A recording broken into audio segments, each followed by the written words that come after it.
PM Shri పాఠశాలల్లో బాలికల వికాసానికి ఉపయోగపడే కార్యక్రమాలు అమలు పరచాలని జిల్లా విద్యాధికారి పి సుశీందర్రావు పేర్కొన్నారు. బాలికల సమగ్ర అభివృద్ధికి అధిక ప్రాధాన్యత ఇవ్వాలని తెలిపారు.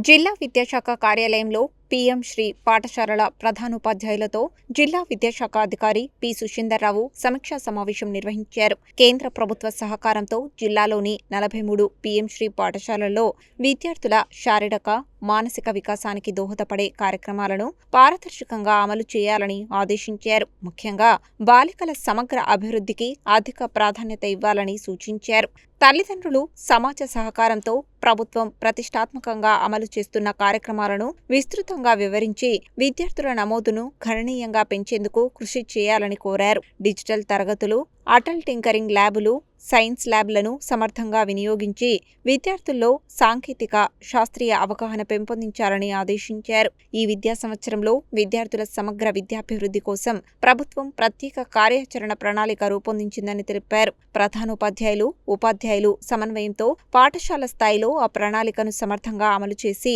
కార్పొరేట్ పాఠశాలలకు ధీటుగా ఫలితాలు సాధించేలా చర్యలు తీసుకోవాలని సూచించారు. అలాగే మండల విద్యాధికారులు పాఠశాలల పర్యవేక్షణను మరింత పెంచి ఉపాధ్యాయుల హాజరు, మధ్యాహ్న భోజన నిర్వహణపై ప్రత్యేక దృష్టి సారించాలని ఆదేశించారు. ఈ సమావేశంలో ఆర్థిక, గణాంక అధికారి ఎం బాలాజీ నాయక్, సెక్టోరియల్ అధికారులు కత్తుల అరుంధతి, అన్నెం శ్రీనివాస్ గౌడ్, ముచ్చర్ల శ్రీనివాస్, కత్తుల రవీందర్ తదితరులు పాల్గొన్నారు.